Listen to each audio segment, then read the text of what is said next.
Assalamualaikum warahmatullahi wabarakatuh. Perkenalkan, nama saya Novi Kartika.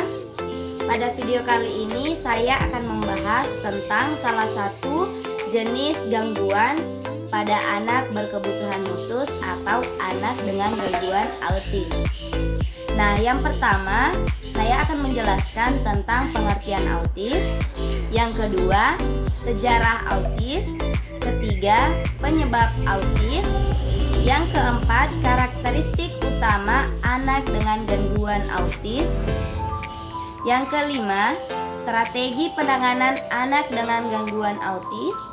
Keenam, pihak yang terlibat dalam penanganan anak dengan gangguan autis. Dan yang terakhir yaitu penanganan anak dengan gangguan autis oleh guru. Nah, yang pertama yaitu pengertian autis. Autis adalah suatu gangguan perkembangan yang berat sehingga dimasukkan ke dalam kelompok Pervasive Development Disorder atau PDD. Nah, autis ditandai dengan adanya kelainan fungsi bahasa, fungsi sosial, komunikasi, dan adanya perilaku serta minat yang tidak biasa. Autis juga biasa disebut Autistic Spectrum Disorder atau ASD, yaitu suatu gangguan yang memiliki variasi pada bentuk dan tingkat keparahan dalam suatu spektrum mulai dari gangguan ringan sampai yang berat. Nah, yang kedua adalah sejarah autis. Menurut sejarahnya, istilah autis pertama kali digunakan oleh Eugene Bleuler 1910, seorang psikiater Swiss untuk menggambarkan suatu ciri yang muncul pada penderita skizofrenia dewasa. Autis berasal dari bahasa Yunani yaitu autos, yang artinya self atau diri sendiri. Istilah autis menggambarkan ciri seseorang yang tidak berinteraksi dengan orang lain, menarik diri dari lingkungannya, terfokus pada diri sendiri dan seolah hidup di dunianya sendiri. Nah, selanjutnya yaitu penyebab dari anak dengan gangguan autis. Penyebab pasti dari gangguan autis sampai saat ini masih terus diteliti. Awalnya, Kanner menduga bahwa gangguan ini disebabkan oleh refrigerator parenting. Namun, pandangan ini kurang memperoleh dukungan ilmiah. Saat ini, diyakini bahwa faktor genetik memegang peranan yang besar dalam perkembangan autis. Selain itu, para ahli percaya bahwa gangguan autis berhubungan erat dengan adanya kerusakan pada otak. Selanjutnya yaitu karakteristik utama anak dengan gangguan autis. Karakteristik utama yang tampak pada anak dengan gangguan autis meliputi 3 hal. Yang pertama yaitu kesulitan dalam interaksi sosial, kesulitan dalam komunikasi, dan adanya perilaku, minat, dan kegiatan yang bersifat kaku dan repetitif atau berulang. Selanjutnya yaitu strategi penanganan anak dengan gangguan autis.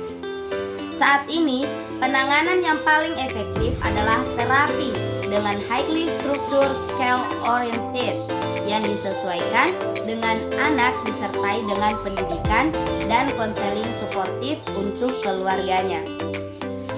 Penanganan dengan obat-obatan mungkin menolong dalam mengurangi gejala autis, tetapi keuntungannya sangat terbatas, berbeda antar individu, dan tidak mengubah kekurangan yang dialami oleh anak dengan gangguan autis tersebut. Selanjutnya yaitu pihak yang terlibat dalam penanganan anak dengan gangguan autis. Gangguan autis diyakini sebagai salah satu gangguan perkembangan yang terjadi pada anak. Maka, anak dengan gangguan autis saat ini ditangani oleh dokter spesialis anak, psikolog anak, dan para terapis anak. Selain itu, orang tua, saudara kandung, pengasuh, dan guru anak di sekolah juga merupakan pihak yang ikut berperan dalam mengembangkan potensi anak dengan gangguan autis. Dan yang terakhir yaitu penanganan anak dengan gangguan autis oleh guru. Terdapat beberapa hal yang dapat dilakukan bila nanti di kelas terdapat 1 atau 2 orang anak autis, yaitu yang pertama, belajar menyelami emosi anak autis. Nah, itu yang pertama. Nah, yang kedua, harus terus memberi stimulasi. Nah, di sini ada beberapa hal yang harus diperhatikan dalam pemberian stimulasi. Yang pertama, jangan biarkan anak tenggelam dalam dirinya sendiri atau dalam dunianya sendiri. Anak dengan gangguan autis memiliki kecenderungan untuk terpaku atau asyik pada minat dan aktivitas yang kaku. Misalnya, mematikan dan menghidupkan lampu. Jika anak sudah tertarik pada kegiatan ini, maka ia dapat terus-menerus mematikan dan menghidupkan lampu dalam jangka waktu yang lama. Usahakan agar anak tidak terus melakukan kegiatan ini. Alihkan perhatiannya, temani anak, dan terus ajak anak berkomunikasi baik verbal maupun non-verbal. Misalnya, anak ini bernama Alif. Nah, kita harus mengajak anak ini yang bernama Alif tadi. Nah, ayo kita bermain bersama teman-teman. Teman-temannya Alif lagi sedang asyik bermain. Wah, baloknya sangat bagus. Wah, dia membuat bangunan rumah. Ayo kita bermain bersama sayang. Ayo. Nah, seperti itu contohnya. Nah, penanganan yang ketiga yaitu melatih insting sosial. Nah, yang terakhir yaitu yang keempat, mengembangkan potensi anak. Nah, sekian penjelasan dari saya mengenai anak dengan gangguan autis. Semoga bermanfaat. Terima kasih. Wassalamualaikum warahmatullahi wabarakatuh.